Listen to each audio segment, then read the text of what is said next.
Hey there, friends, and welcome back to another 3-Minute Thoughts. My name is Derek, and in the next 3 minutes, we're going to take a look at Leviticus chapters 8 through 10. In Leviticus chapter 8, Moses is going to officially ordain Aaron and his sons as priests. Now that they have this whole tabernacle structure and the offering structure, they're going to need a little bit more structure and boundaries around what's acceptable and not, and how do they function. So they ordain Aaron and his sons as priests. This ceremony is very detailed, and it's very, very symbolic. Things like washing and dressing in sacred garments and anointing with oil. The altar and all of the furnishings within the tabernacle are also consecrated.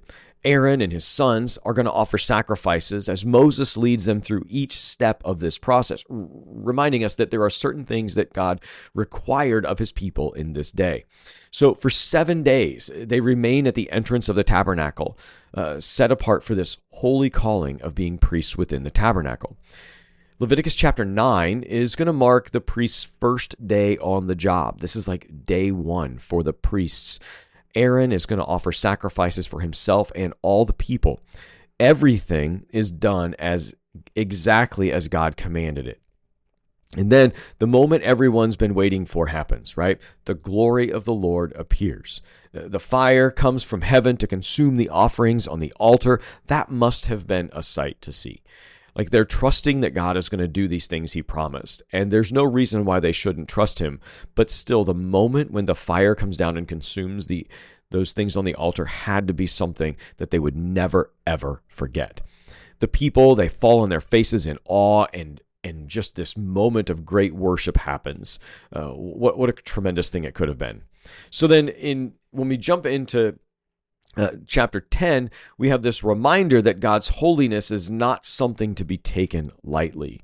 So Aaron's sons, Nadab and Abihu, offer unauthorized fire before the Lord. They're going against God's very own commands. And God doesn't want us to do it our own way. Part of this whole salvation thing is that we need to trust God's way. And for the people of the Old Testament, that was following his rules. For us, it's trusting that Jesus is enough. All right, so they create their own fire. They have this unauthorized fire. Fire from God then consumes them on the spot. It's such a shocking moment that it underscores this seriousness of worshiping God exactly as he commands. So these chapters remind us that worship is a privilege and a responsibility. God's holiness is not something we're going to just casually approach, yet through Jesus, we have access to God's presence without the fear that they had. So no consuming fires, but still, we must follow God as sovereign. That's it for today. Be well, friends.